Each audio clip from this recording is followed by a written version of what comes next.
Chicago. What do you say? It's the CHGO Cubs Podcast. We're in the off season. It's October 16th, and the baseball playoffs march on. The Cubs are here. Cody, Delmendo, and Luke Stuckmeyer with you. Ryan, a little under the weather, taking the day off. One might say it went to Cancun, though. Allegedly, he's in Cancun. Allegedly. Take your pick, whichever story you want. Don't let the facts get in the way of a good story. We were in Studio A, ready to do the show, and then the ceiling started caving in because remember the drops of water that came down yesterday? Yeah. Well, they're up there fixing them right now, and I can hear two guys with a blowtorch working on the ceiling, and it's like the sawdust was just coming down. It was raining into my expensive Starbucks coffee, and so we moved into Studio B. So here we are. Sarah's back. For all of those in the live YouTube chat that are wondering, hello, Jay, and others. We welcome you. Charlie Ruby. I think his name's Charlie. I've seen him in my Twitter mentions before. Big supporter of CHGO, not just us. I've seen him in the Bulls chat before, too. Beautiful. Make sure you subscribe to the CHGO Sports YouTube page. Best way to enjoy and support what we do, along with the Die Hard membership, which is very exciting right now. You don't want to miss any Ryan's content, any of the Bear stuff coming in. It's hot. It's heavy. I see Nick Moriano over there getting down. He's getting some work Bulls out. and Blackhawks season. Right. That's right. Well, the Blackhawks season already started. Yeah. Bull season right around the corner. Yeah, we got ball playing tonight. Yeah. How about that? I was listening to CHGO Bulls post game on my way into the office yesterday after the preseason game, and Will Perdue, he was getting me excited for the season a little bit. He was? He was getting me a little bit excited for the season. Will's a believer? I wouldn't say he's a believer, but he thinks that they're in trouble in terms of that first-round draft pick not making it, which that would be very Bulls. But either way, he got me a little excited. You know, I like it when people are optimistic. I know a lot of people here don't think that, but I'd rather always be optimistic about things than negative. Yeah. The Cubs have put me in a point to where I really don't have anything positive to say. That's their fault, not mine. I can't think of something positive to say about the upcoming season there. I don't think it's going to go well. That's just my gut feeling. Most people don't. The Vegas line's like 27 or 28. Yeah, I don't. Sarah's back from London. Huh? How was that trip, Sarah? It was great. I lost my voice a little bit. It's slowly coming back. But no, I was super proud of the company and everyone that was involved. And honestly, I think we absolutely killed it. And just so people know, we were the only Chicago podcast that was out there, to my knowledge, that was on the scene and they're reporting for London. So yeah, and the Bears won. The game couldn't go any better. Cole Kmet shined and the Bears won. And yeah, we were there to get it all. It was a great experience or a great weekend for the company in general, I think. So. Well, I mean, talk about how the way media has changed. We had 6 times as many people there covering this game compared to any other media outlet. Like, even if a TV station sent a reporter, which I'm going to guess most didn't, right? Like, it's sending them to London. If somebody's sending somebody, they're sending like a reporter from the Tribune or how many people did we have there? 10? We had 12? I mean, yeah, there was like 10 of us. Shout out Ryan, though, who was our camera guy. Came with? Came with. He was the one that was getting all those professional videos and photos that we got. And then the only the people... The vlogs on our YouTube channel were they're fantastic, yeah. And the only people that were in the locker room getting all the content, too, was Carmen Nick. And then it was just the Bears guys and then Steven and I that were just grabbing everything. And so, yeah, it was 100% a team effort to create what we did out there.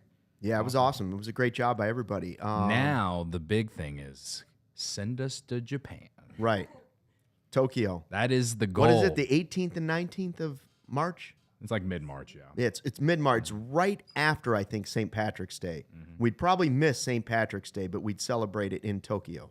That'd be a vibe. Huh? That'd be fun. Walking around in all our green, everybody staring at us like, what's wrong with those? We're Americans. They said they're Shirish. What is that? I don't know. Anyways, we'll see. We'll see what happens. Hey, baseball last night. I wanted to point something out. By the way, on today's show, the grades will continue. We're doing report cards, even though Ryan's not here. We're going to continue with Dansby Swanson's report card. Now, again, we got a lot of feedback on our PCA grades. I knew some people would be either... Well, most notably, Rick Sutcliffe. Yeah, Rick Sutcliffe retweeted us and he gave him an A+. We had ours B minus, and he was like A+. Yeah. But you know, and I get that some people love what he did and are like, hey, he's a rookie. There should be zero expectations.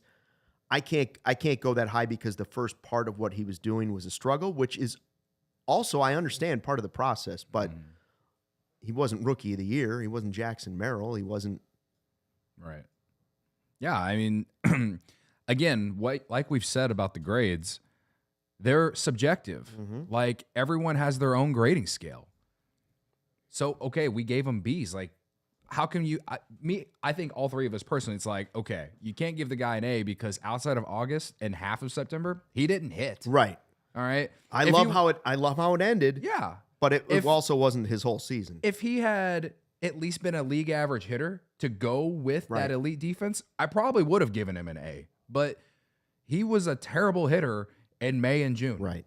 Like, there were some at-bats where you were just like, oh, man, he's just not ready for this. Right. And I understand it. He didn't have a ton of minor question league. if he could be a guy. Yes. All right. So it's not that we don't believe in him.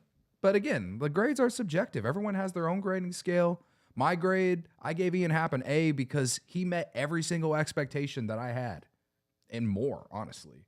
All right. You guys gave him Bs because it was just another typical Ian Happ year, in your opinion. Okay. Or the fact that he didn't go over his projection. Right. He showed up and did everything he was supposed to do. That's why he got an A from me. If you show up and do everything you're supposed to do, you get an A from me. All right. So that's how you're grading it. So we got Dansby today, and we're also going to grade Godfather Michael Collada, the Godfather of CHGO, is going to be excited for this one. We are going to grade the Cubs closers as a group. Oh, boy. Cubs closers. Barb, we are live. Welcome to the show. Stick around, Godfather. You'll be here. I know you won't leave. So Dansby and the Cubs closers. That should get some reaction, I would think, as well, potentially this afternoon on social once we put those grades out. Last night, I don't know why this bugged me so much, but every once in a while I see and I didn't respond to it. I didn't retweet it and comment and quote tweet or any of that stuff. But a couple weeks ago, maybe 10 days ago, I saw somebody tweeting about, that's why you don't pay Aaron Judge $400 million because he'd been bad. It was 66 games at home without a home run he'd gone. And it was just like, look, he's putting in a nothing for the postseason. This is why you don't pay one guy all that money. Okay. And I thought to myself, this person's an idiot, but I'm not gonna tell them that they can fan however they want to fan. You're crazy. Like, he's obviously one of the best players, a generational player. Yeah. You would kill to have him on the Cubs, which I begged for, but it didn't happen. And just to put it simply, he has struggled in recent postseasons with the Yankees. Sure, he has. But do the Yankees get to the postseason without him? No, come on. Like, do you see what he looks like at the plate? Like, baseball is a funky sport. It's all about failure. But the times that he's successful, he murders the ball. Yeah. He murders it. He hit a home run that was way above his letters, and they were talking about, like, boy, there's only like one or two people in all of baseball that might be able to hit that ball out, and he crushed it.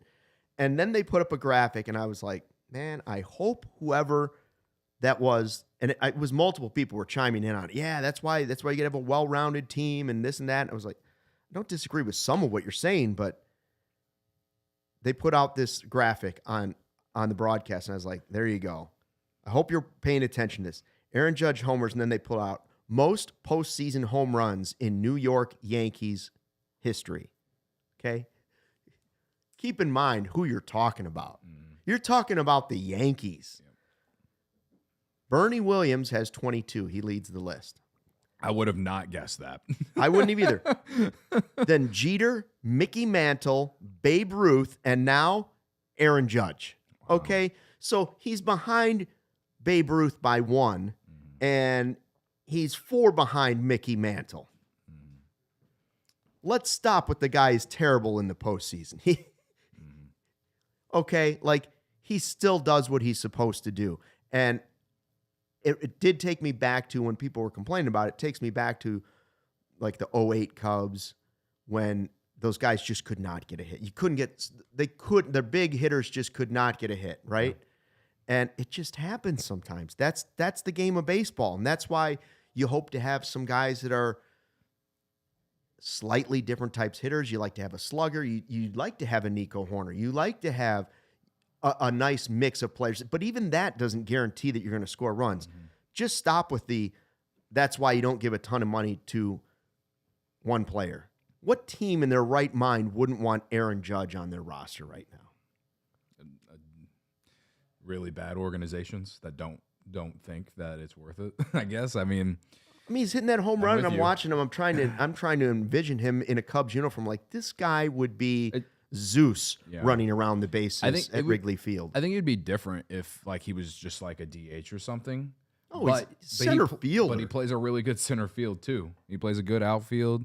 And again, like I don't think they get to the postseason without him. And you know, you say the same thing about Juan Soto too. I think Juan Soto's had a better postseason this year at least. Sure. And he also carried a team to a World Series already. Right. Yeah. He already did it with the Nationals. So, you know, I think in baseball, it's hard to measure a player on being clutch or being, how do I say it? Being clutch or just grading them on what they're doing in the regular season and the postseason and like comparing the two. And it's like, well, in the regular season, you got, if you play every day and you're a star caliber player, you're probably getting anywhere from 500 to 600 at bats throughout the year. Mm-hmm. And then the postseason, it's what? Maybe 100 at bats? Tiny sample size. A very tiny sample size. Not even 100 at bats because it's like, if you get all the way to the World Series, it's 11, you win 11 games, and then there will probably be some losses in there too. So, I mean, I don't know, 50 at bats, like it's a very small sample size. And so I just think it's completely unfair to, you know, put that narrative on someone. People did it with Clayton Kershaw too. And and he's one of the greatest pitchers of all time. Right. Now, I think with pitchers it's a little bit different because they only they pitch these one-on-one other than the defense behind them. But with hitters, you know, I think it can be different because once you get to the playoffs, you're facing the most elite pitching throughout the league, you know? So, I don't know. I think it can be looked at differently for pitchers compared to hitters because pitching is so important in the postseason. And let's use Dylan Cease as an example. Well, pitchers have the advantage. Sure. They still do. Well, I'm saying Dylan Cease because he was awesome for the Padres this year, but he was terrible in the postseason. Right. You know, like so you don't want him? Well, right. I'd still take him. I would but too. Like I'm just saying, like, is he a reason that they're not playing in the NLCS right now? I think so, because he had a chance to help them win Game 4, and he was terrible. Mm-hmm. And so then the Dodgers won that game with the bullpen game, and then they went back to their place and they took Game 5. You know, so I think pitching, you can definitely put a little bit more blame on pitching than I think you can offenses in the postseason because it's just such a small sample size. It's hard to tell if a guy can show up in October or not. Now you get labeled Mr. October, a lot of guys do because of postseason success, and you earn that, right? But when you're talking about someone like Aaron Judge, it's just like, I mean, you still take him. You're not talking about two average players and which guy would you rather have? Well, I'd rather have the guy that was hot in the postseason. You're talking about Aaron Judge.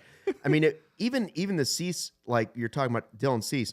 Okay, Jose Quintana's probably, I haven't looked at the numbers, but I know he had a couple of good starts. Jose Quintana's probably had a better postseason this year than Dylan Cease had this year. Who would you rather have on the Cubs next year? Dylan Cease. Dylan Cease. Okay, so like that's just the way baseball goes sometimes.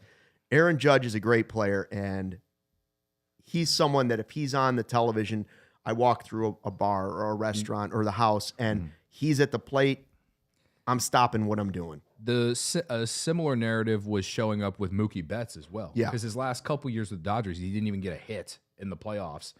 And he has started that way this postseason, and then he finally hit that home run against the Padres, and now he's kind of taken off. So, you know, sometimes they just need that one hit to like kind of loosen them up a little bit, and they get there. So I'm excited to see how Aaron Judge performs out moving forward now that he got that homer.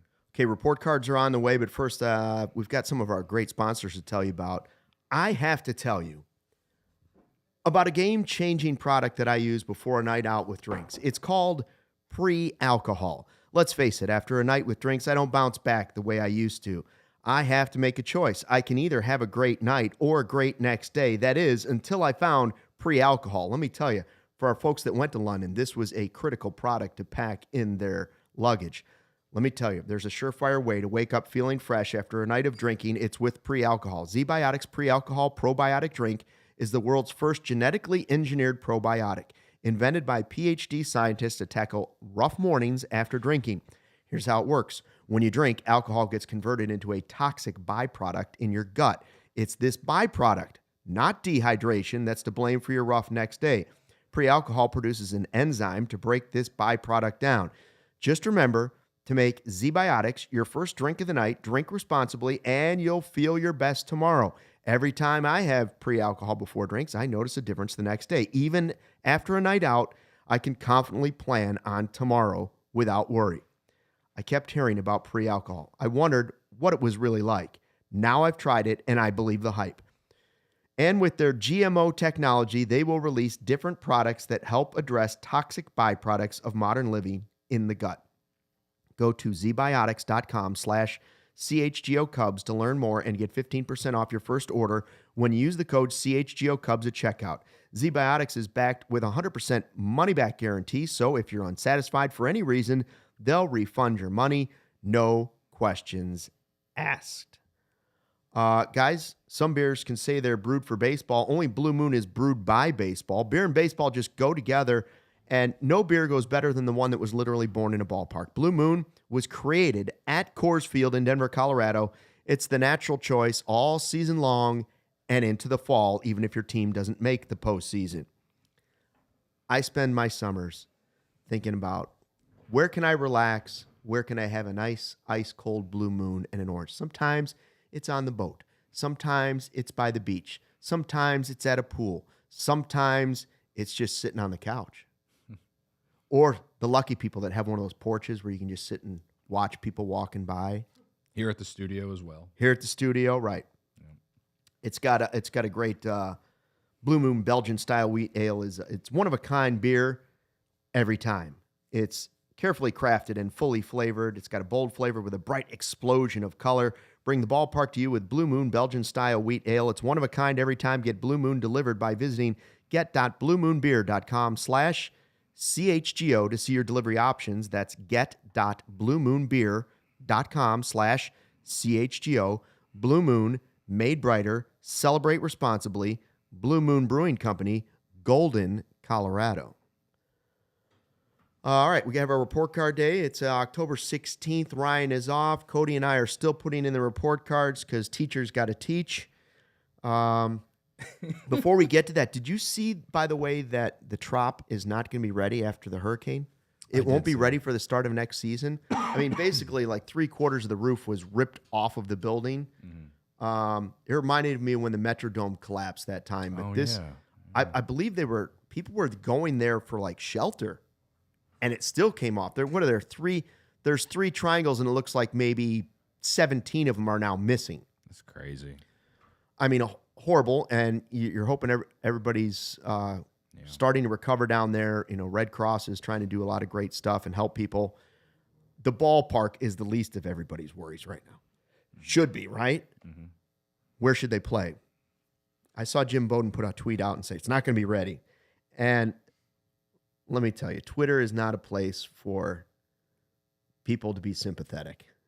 Some of the responses were funny, but they were also inappropriate based on what caused the damage. But it was like, they only get 7,000 just play in their minor league ballpark, which, by the way, might have also had damage. We don't know. But like all throughout Florida, they're talking about just play in the smaller ballparks.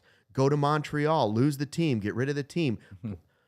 What should they do? Like, you already have one team that's going to be playing in a ballpark that's not really a major league ballpark. Right. I mean, well, I've always said that Florida, they got too many teams as it is. They probably do. They should, no one goes to Marlins games. The Rays deserve more fans, honestly. They're a well-run organization, even though they don't spend any money ever. When the one time they did, it turned out to be a massive disaster. Mm-hmm. Not to their fault, but because of that player's fault. But, people have talked about Nashville. I've always thought that like maybe like somewhere out west, like in Portland, Oregon, could use a team. Because all I have is an NBA team there. Maybe another Midwest team. I don't know. I feel like I if just they think they move should their, get out of Florida. Personally, if they move all their games to Miami and just because it's like what a couple hours away, it's like it'd be like the Cubs playing all their games in Milwaukee, which they did play one, and Carlos Zambrano threw a no-hitter there. never forget. Never forget. And I know that But I don't think anybody will go. Yeah. Well, and I know what I'm saying is like literally move the team. I guess for this short-term situation, like I feel like the easiest thing to do is just share the park with the Marlins if that's possible. I know the schedules probably don't line up perfectly, but Boy, if I'm Jerry Reinsdorf, I'm saying, hey, you want to share my ballpark? A little extra revenue. Tom Ricketts, was this Wild Thought Wednesday? it is Wednesday. Tom, if you would like to get the money to have Juan Soto, we'll just play a game every day at Wrigley Field. Yeah. Let the Rays play their games there. Just alternate. The Cubs are gone. Cancel the concerts. Bring in the Rays. Anyways. Before we talk about Dansby, this is a good transition before Dansby. We kind of mentioned yesterday, like we kind of discussed about Nico Horner not being a finalist for the Gold Glove. Oh, yeah. And so, like, I don't know. I mean, everyone was kind of, not everyone, but there was a handful of people ready to riot outside Rawlings headquarters. Brendan Miller would be a good example because Nico Horner wasn't a finalist for the Gold Glove. And I'll say this, for the three guys who were finalists, which were Ketel Marte, Bryce Terang, and Bryson Stott, all three of them had they had less errors than Horner. They had more defensive runs saved than Horner. However, Horner led all qualified second basemen in the National League with outs above average with 10. And then this other stat that's on Fangraphs I guess you could qualify it as something like defensive WAR, but it's just, like Fangraphs just calls it defense, or what do they call it? They call it fielding runs above average or ultimate zone rating, which all it is it's a positional adjustment added together and tells you about the player's total defensive value relative to league average. So in a way, it's kind of like WAR. Nico Horner led all qualified second baseman in that stat too. With I think the number was like 8 points. So he got screwed. I'm not saying he got screwed. All I'm saying is I think it's fair to question why he wasn't a finalist. I think Terang and Ketel Marte deserve to be there. Terang blew everyone away in defensive runs saved. And Marte was one of the best second basemen in baseball this year. He deserves to be on that list. But I just feel like Horner is a better defensive player than Bryson Stott. So that's my 2 cents. I don't really care in the grand scheme because individual awards, they're very subjective on how they're voted on and stuff like that. A lot of people think Rawlings they only want to give the award to players who use the Rawlings glove. Brendan. But I'm putting it out there that you can certainly make the argument that Horner deserved to be at least a finalist. I don't know if he would have won this year. Terang was great defensively. But I think you kind of question, like, should we change our grades yesterday? Right. I mean, we hang our hat on that he's like elite. And I'm telling you that, no, we got it right. Okay, we got it right. Once again, we got it right. Credit to us. Credit to us. Whatever the internet says, so what? All right, so Dansby Swanson. This is... Are you ready to be yelled at? I thought yesterday's grades were a little more difficult to hand out. But the more I go through this, a lot of them are because, like you said, it's so subjective. You depends on what you find value in. It depends on what you're grading it against.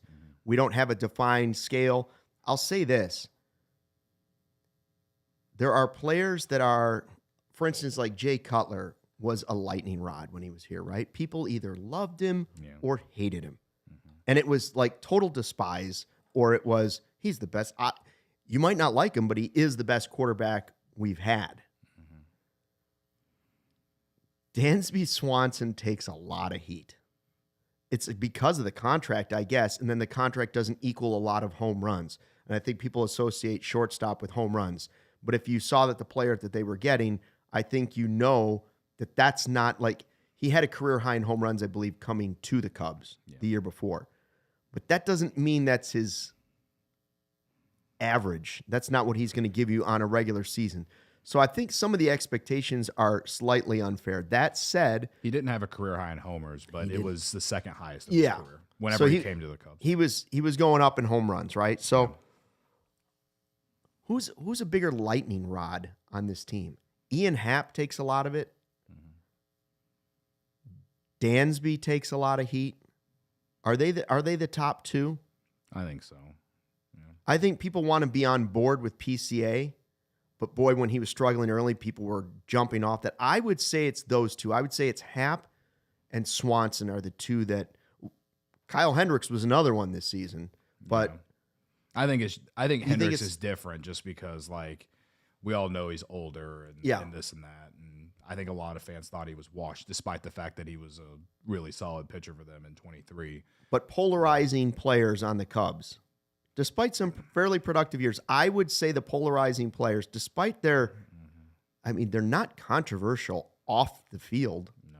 Right? They don't say anything that somebody's like, oh, I can't root for that guy. He's a horrible person. They're both likable players. Right.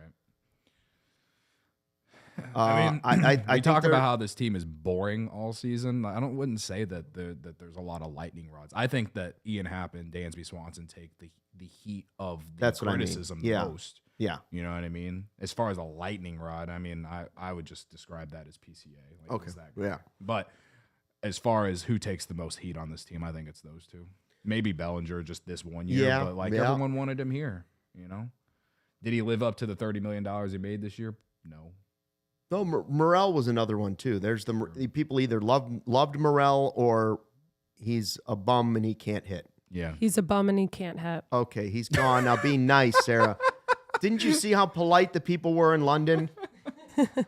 Well, Barb's in our chat. She's still telling us that Morel's better than Juan Soto, which blows my mind. Just mind the gap over there, okay? All right, Dansby Swanson. You can go first. I gave Dansby Swanson a B-.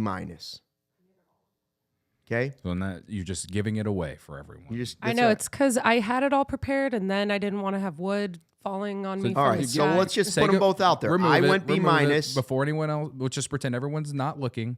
Close your eyes, everybody. If you're watching in the live YouTube chat, close your eyes. Don't look yet. I went B-, and Cody went, drum roll, C-. or C. Did you go C- or C? Or did I put C? You changed it to C. I did change it. Okay, to C. drum roll. C. Drum roll again. C. I went with a C. B- C is the way we went. I gave him a C. Here's my thing. I was going to go C as well because it was right on. At the end of the year, he was pretty much exactly what you expected it to be. That's what the projections were, right? He was expected to be a 4.2 Fangraphs F4. He ended up a 4.3. He was actually higher in F4 than that. His WRC plus expected to be 105. He ended up at 99. He's supposed to hit 21 homers. He hit 16. He's supposed to hit 247. He hit 242. So he was just slightly below what everybody expected. Just because the expectations and the projections are one thing, like, you can't be unrealistic and say, I expect this guy to hit 40 home runs this season. I don't think anyone expected him to hit 40 home runs. But you know what I'm saying? Like, or 30, or even 30. No, I don't think anyone expected that either. I don't either, but I in some of the chats, when people are so mad, it's like, well, did he play good defense? Yes. Mm-hmm. He played elite defense. There's plenty of reasons to criticize Swanson's offense, but it's not because he didn't hit 30 home runs. He's never hit 30 home runs in his career. But I think people associate that with a shortstop and think that's what's going to happen. It's like, well, that's not the guy you have. It's hard because it's the same way I judge Nico in some ways. Sure. Like, I want to see a little bit more. It doesn't mean they aren't good players. They are very good players. They do all the things you want them to do in preparation of getting ready for a baseball game.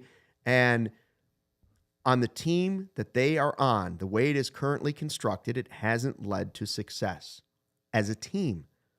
Because there's too many guys like them, which normally would be a good thing. But if you don't have the superstar player, it just hasn't added up to winning enough baseball games. The only thing I had a real problem trying to judge on this one was the injury, right? The leg injury, which we don't fully even know what the leg injury was. We don't know how much of a factor it was. Craig Counsell used it at the end of the season, said, listen, he fought through it. and it's finally healthy, and you're seeing at the end of the season that he's playing. Now, the skeptics at the end would say, nah, he played well in games that didn't matter. He didn't play well when it did matter, and that was early in the season and we needed him. And I don't know which is true. I don't know if the injury was a major factor. I don't know if I should – if his season could have been 5 more homers, 10 more points on WRC+, a WAR that was 1 more point higher, like could have all those things have happened if – let's say it was the injury, and that's what was bothering him at the plate. If he weren't so stubborn and if the team had handled it differently, would those numbers be slightly different? I don't know the answer to that. So I went B-. I would take that season from Dansby Swanson. I just would like it to be a little more consistent as opposed to the roller coaster it was. Right. And I think this can be a tease for whenever I speak. Think about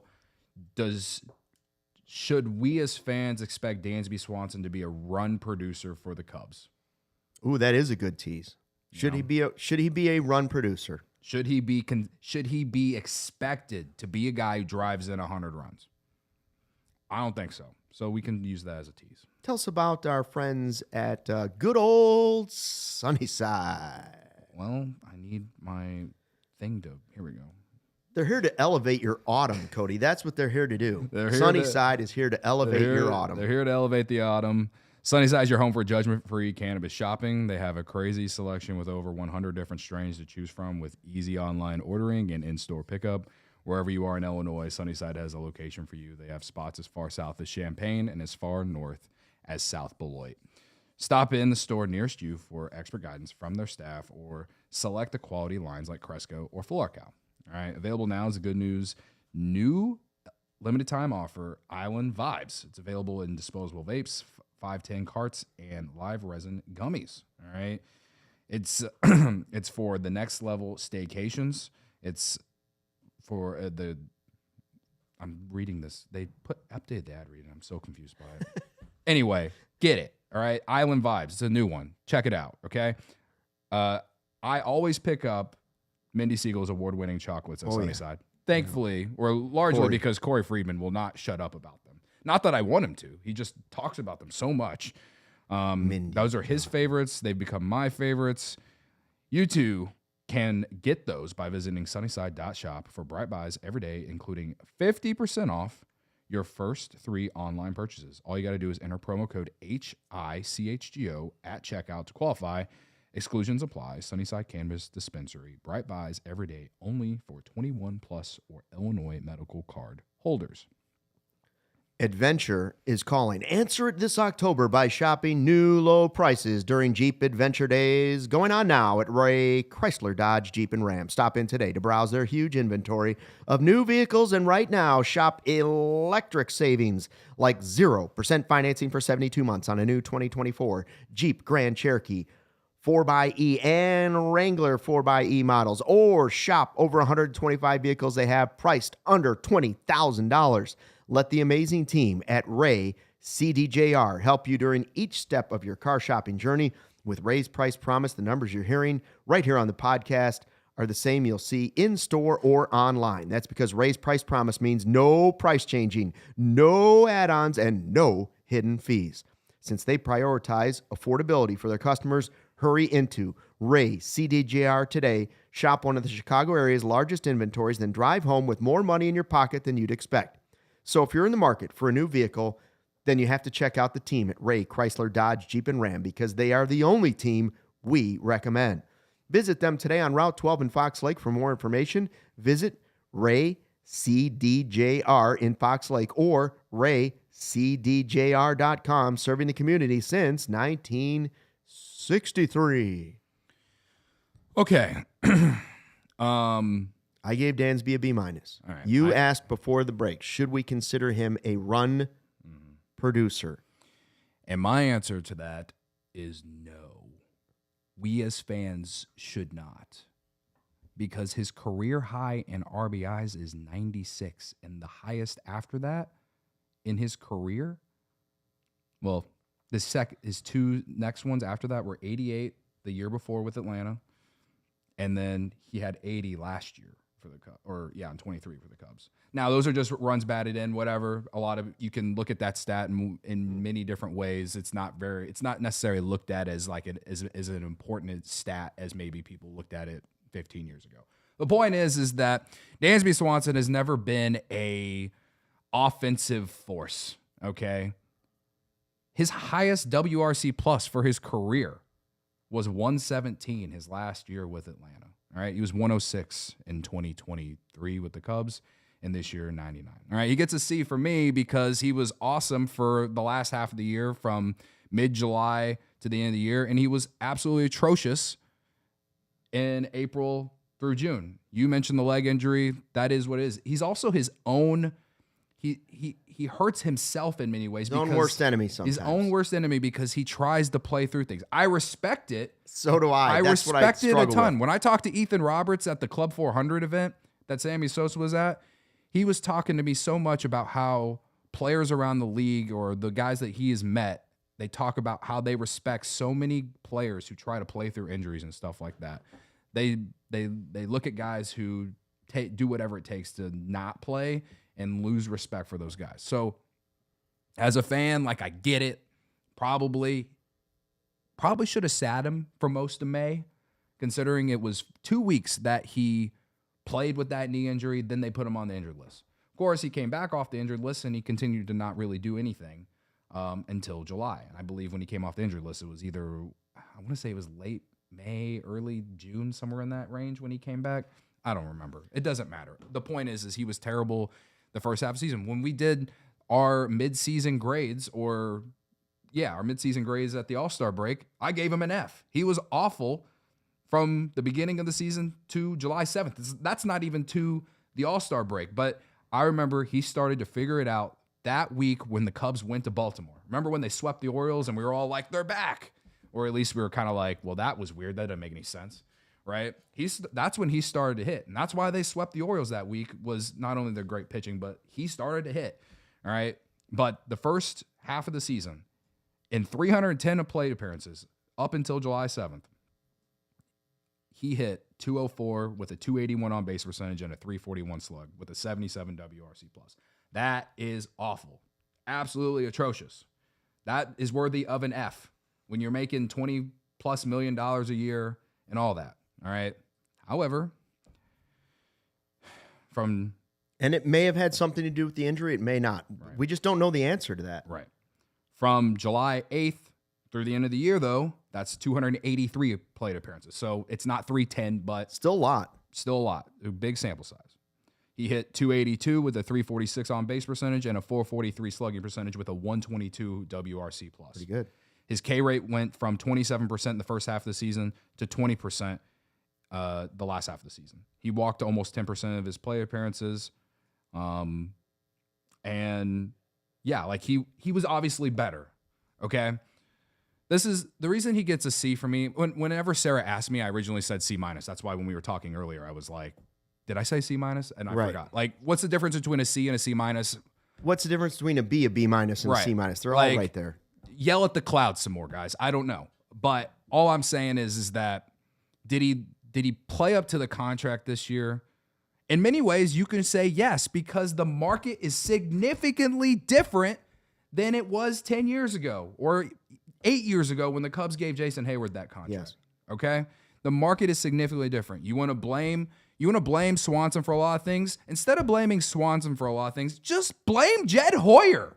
Blame Jed Hoyer, all right? You think that they should have got Trey Turner or Carlos Correa or Xander Bogaerts? Okay, that's not Dansby Swanson's fault. No. That is Jed Hoyer's fault. They signed Dansby Swanson and were like, oh, he's going to be, based off what we've seen the last 2 years and how they've acted in the offseason, they have acted like they want Dansby Swanson to be a run producer.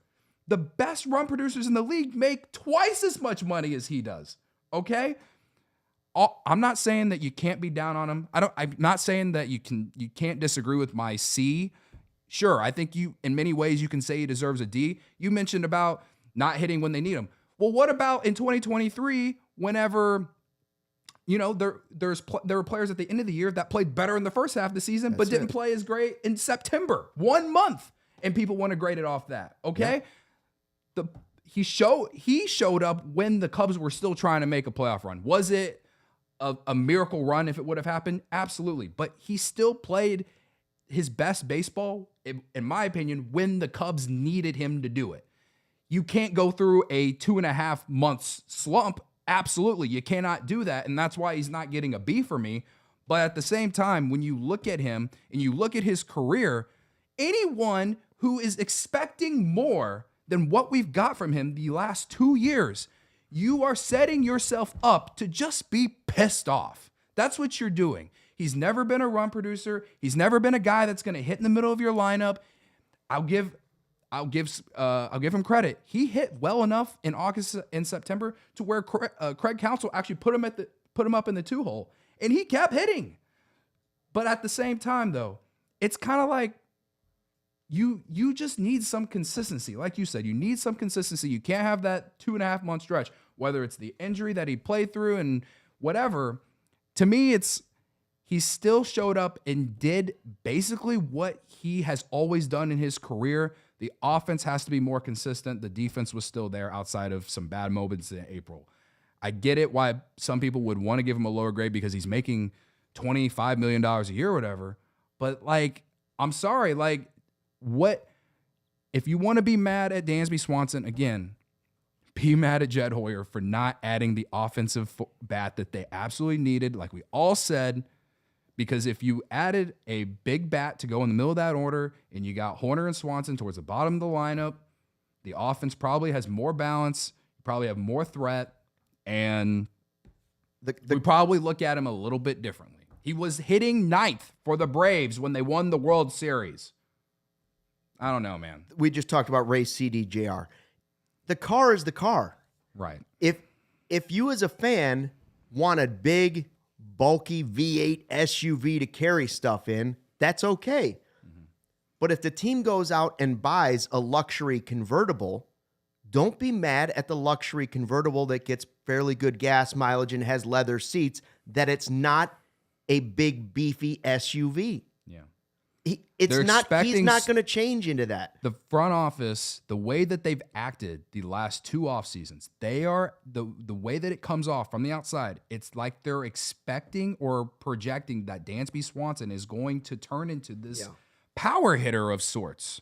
And I get it. I understand if you're a fan and you say, well, it's a bad contract, not for the position. Actually, it's turning out to be one of the better of those shortstops. It's still turning out to be one of the more affordable and maybe valuable contracts of those deals that were handed out, because not all of them are going well anyway, which is sometimes expected. But if you want to go ahead and argue and say, well, it's the way they've constructed the team, now my ears have opened up. If you want to say to me, well, Stuck, why didn't they just take $100 million instead of signing Dansby? Why didn't they take $100 of that million and throw that at whatever they would have given Aaron Judge? Take that other $100 million that you just put on Dansby, throw that at Aaron Judge and say, here's $100 million over what the Yankees are giving you, and we'll keep Nico at shortstop, and now Matt Shaw could move in to be your second baseman. Well, that's sort of creative thinking, because you still might be spending similar numbers, but you're putting a lot of eggs in your Aaron Judge basket or your Soto basket or whoever you're talking about. If you want to say that, it's like, okay, but the price of owning a team is the price of owning a team. That contract is not absurd right now. No. It's not. No. Just like the Hap one's not. None of them are. They shouldn't be hamstrung by any of the deals that they have signed players to right now. And they're not. They're not. And of course not. And like I said, he has played to pretty much the expectation. Those 2.5 months he did not play well at the beginning of this year, sure, they were atrocious. All right. But in 2023, he was almost a 5 WAR player. This year, despite those terrible months, he was still a 4+ WAR player. I know that a lot of that is based on defense. He's got to be more consistent on offense. Absolutely. But based off what he's done in his career, and you look at the numbers at the end of the season, I wouldn't say it was a normal Dansby Swanson season, but it wasn't horrific. He wasn't an F player for the entire year. It wasn't a failing grade. The only way that you can maybe argue for a lesser grade is the fact that the Cubs missed the playoffs. And he's one of the highest paid players on the team, and he didn't hit for. He wasn't a consistent player all season like you need those guys to be. But again, if you're relying on Dansby Swanson to be an offensive force, like a lot of our YouTube chat says a lot, or what I see on Twitter or whatever, again, I just think you're setting yourself up to be mad because he's just never really done that in his career. He's always been a defensive first player.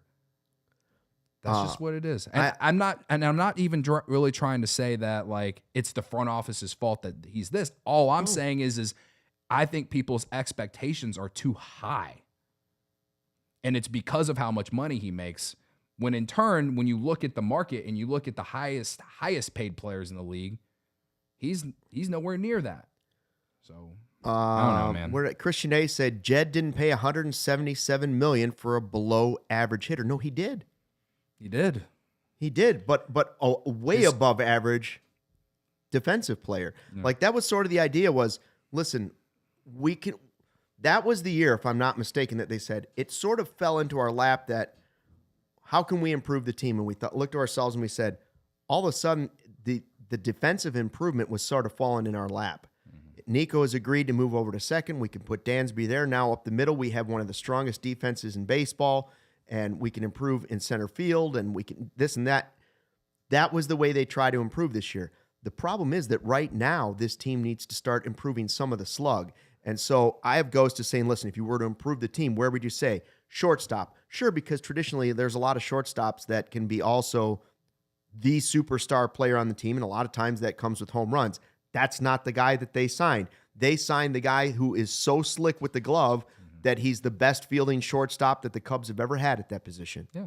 That's not his fault. It's not his fault, man. This is why Jed Hoyer gets an F, bro. And not for Swanson. Like, again, if you go back to the old audio, when they signed him, like, I was okay with it. I always said you needed at least, you had to get one of the four, right? But, again, if your expectations are too high, if you are expecting more offense, if he hits like he did from July 8th through the end of the year this season, if he hits like that, anywhere close to that, people will be fine with him. He's never going to be a 30-plus home run guy. He is a league average hitter. In 2023, he had a 106 WRC plus, man. This year, despite how bad the first half of the season was, he finished with a 99. His career WRC plus is 96. He is a career below average hitter. I don't know what James else to has say, brought man. up the last 2 days. He's been saying, what about 29th in double plays? Double plays has a lot more to do with other things than just, is the shortstop a good defensive player? Yeah. He's a great defensive player, James. Like listen, I was mad at him for the defense early in the season, but he had games where he would make 4 or 5 plays and be like, there aren't too many guys that make that. He's so smooth. He makes plays that other guys don't even consider. You have to get ground balls to the right spot. You have to be positioned well to get double plays. Like, all of it. We got guys that give up a lot of... Shota gives up home runs. He doesn't give up ground balls. Mm-hmm. That's just the way it is. So I'm not going to blame where they rank in double plays on Dansby Swanson. You okay? Excuse me. He's a great defensive player. Yeah. Period, right? Like, I mean, I don't know how else to say it. Everybody loves PCA. Dansby's just as good defensively. Yeah. And everyone mad at us about PCA. I know it's hard to grade because PCA was a rookie season, whatever, but it's like, this is why he got a B from all of us, because he did not hit outside of August and half of September, you know? Like, and with the expectations. With Swanson, it's like, again, like I said, you can argue that maybe he deserves a D plus if you want to really, want to factor in all of the offense or whatever. But I just think a lot of fans just have too high of expectations offensively for him, man. He is who he is. If you just look at Baseball Reference, it's the same thing. I will say this, though. His slugging percentage has gone down each of the last 2 years compared to his last 2 years with Atlanta. Does it scare me a little bit? Perhaps. But I think that was one of the bigger concerns going into it, was how would it eventually play out? Right. And I get that. I just think You want to play hindsight with shortstops? He wasn't their first choice either. You want to play hindsight with shortstops? To me, I don't care that they don't have Trey Turner. I don't care that they don't have Xander Bogaerts. You know, John Lester went and tried to convince him to go to the Cubs. I think the Cubs wanted to go and get Bogaerts, and he chose San Diego because they gave him I think he was their first choice for sure. Gave them the 10-year contract the Padres did worth $280 million. Should the Cubs have given that contract? I don't know. Do I think Xander Bogaerts has lived up to that in the first 2 years? No. Okay. To me, if you want to play hindsight, if you don't sign Dansby Swanson, I would have rather had Corey Seager going in after the 2022 or going into the 2022 offseason. Dansby wouldn't have been my first choice, but they had to get one. 2022 season, yeah. So what? Didn't we all say it? They had to get one. Yeah. Corey Seager would have been the guy for me. The other three, they all have their pros and cons, all right? I think Trey Turner is the better offensive player out of that for sure. Swanson's the best defensive player out of that. And then Correa and Bogaerts have just been – they've had their pros and cons too, man. They've had their pros and cons too. I don't think either one of those guys stand out well above Dansby Swanson in terms of just an overall player, except for maybe Trey Turner on the offensive side. Somebody in the chat, I think it was Dan Kelly, said, and I would sort of agree with this. Dan said, just recently, my biggest criticism of the front office is not letting guys be who they are. Why were you telling Nico to slug more and Morel to hit better? Let them be who they are. I think you have, it's about this dream of everybody exceeding their projections. Exactly. He was right at his projection. Yeah. You have to know. It's what Stacey King says during the Bulls games. Know your personnel. Yeah. That's who he is. Dansby Swanson is not driving. Forget the you have to forget the money. He is who he is. He's like Cody was saying, he's not, you want him to be like your sixth best hitter on the team, maybe. That's where you want him. You want like fifth or sixth best guy on the team. You don't want to be like, man, Dansby didn't exceed his projections, so we didn't get to the postseason. Come on, that's not it. Mm-hmm. It's not that simple. He is not a bad baseball player, but I'll just leave it at that. Like, I think B- might be a little friendly, but I think a D or lower would be harsh.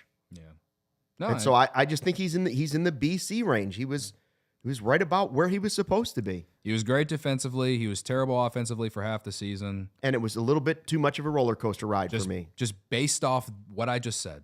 Great defensively, bad for half the offense, or bad offensively for half the season, and good for half of the season offensively. To me, it just evens out to a C, just on the base, the pure base of it. James, nobody gave him a B. I gave him a B-.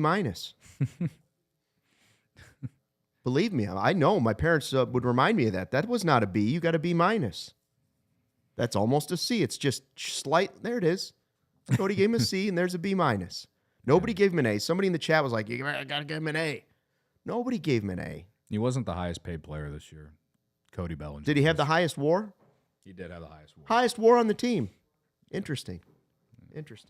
Okay, let's get to the closers because this should be fun too. We only have a couple minutes. I think the chat will agree with us on closer at least in some aspects. Let's just throw the graphic up there. This one's not that hard. We're talking about a couple of guys. We're talking about ALLCITY, who really should be an incomplete. Yeah. And then I didn't give him a C. You're talking about Neris. What? I gave him a D too. This is Sarah's fault. D's. Sarah's got a little jet lag going. It's all right. Actually, I gave him a D+. I think that's what I said. That's okay. That's right. Sarah, she's jet lagged from London. We're in the D range, okay? Here's the deal. You're talking about ALLCITY, Neris, and Porter Hodge. Porter Hodge in the grand scheme, yes. In the grand scheme, those are the three who we're really talking about. Merriweather probably would have been in that mix. I guess Pearson. There were guys that had opportunities. Jorge Lopez made a few. Right, but in general, yeah. I'm grading it on those three guys. Yeah.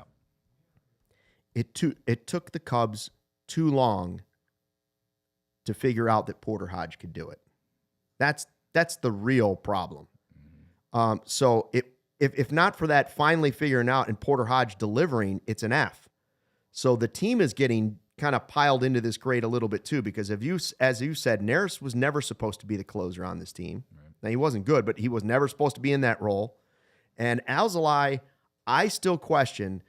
I would, if I was grading just Adbert Alzolay himself, I would give him just what I gave Jordan Wicks, incomplete. Because I, in my stomach, in my gut, believe that he was never healthy.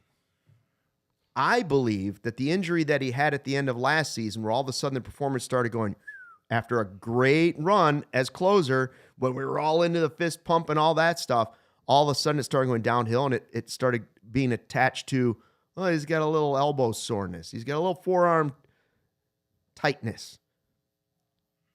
I'm not so sure that didn't carry over through the whole offseason and into this season and now to the surgery table. Yeah. I can't say that with any confidence. I'm not a doctor, but the eye test just tells you that it's very possible the man was never healthy once he got injured last year. Yeah. I mean, for me, it's like it goes back to the front office again, to like, you want to roll. We were all fine that they rolled with Alzolay entering the season. He had 20+ saves in 23, right? We were all fine with that, but the backup plan was Hector Neris. Yeah, like, it's not good. It's not that great. Goes to that went to the big part of the Jed grade. Yeah. So I give him a D+ because Porter Hodge really kind of emerged. I'm not saying that I think you should lock in Porter Hodge as your closer next year. I think you have to have a good backup plan of sorts. Am I okay if they enter the season with him or they give him the opportunity to enter the season to be the closer? Yes. I think he's earned that chance, that opportunity. He throws hard. He's young. You developed him. He took really good strides all season. He was one of the few positives to talk about this team along with PCA as far as young players. So that's why they get a D+ for me, because he made some nice appearances at the end of the year. Actually, like whenever I want to say it was like August is when he started closing games. At the moment that they DFA'd Hector Neris, which was like shortly after the Crosstown series at the Cell. So I would say that was somewhere around mid-August. So, a month and a half. Like it's a position that we will talk about all season. But Ryan, before he got sick, gave us this stat yesterday. The Cubs had 14 guys that had save opportunities this season. 13 of them had blown saves. Yeah, okay, terrible. so that sums it up. And they had 34 relievers they used this year. It was a problem position for the Cubs. Hodge as a whole gets like an A- for me. Like if I had to just grade, we talked about PCA in the rookie year. Hodge didn't have the early struggles really that. Did he have some? Sure, but he didn't struggle like PCA did early on. If you want me to just look at a player and say, rookie, first season in the big leagues, how did he do? Porter Hodge gets an A. Yeah. But he can't lift up the rest of the garbage that was the closer situation. And again, most of that is on the front office, not necessarily some of the guys that were there. Yep. But 14 guys had save opportunities. 13 of them had blown saves. I can't go higher than a D. Yeah. I put a plus just because Porter Hodge has been on the podcast. The plus is P for Porter. We should have just given, like I said, Porter Hodge is an A. Yeah. A or A- at the worst. Right. But the closer position as a whole, he can't lift it out of the sewer that much. Yeah. Nobody could. Yeah. All right. We'll be back tomorrow with some grades. Hopefully Ryan's feeling a little bit better. He will join us. Make sure you check out. We'll post these on social. Did we have the poll? Anybody have the? I'm surprised we don't have more thumbs down, considering how people get angry about the grades. The closer, we have, what is it? D through F, 54%. Yeah, that C, sounds right. 27%. Yeah. A, 9%. Yeah, B, 9%. Yeah. That's right. Okay. All right, so you guys are smart too. Thanks for checking out the Credit CHGO to us Cubs for giving podcast. credit. Don't be mad at us. We love you. And until next time, fly the W. We all silly like the mayor.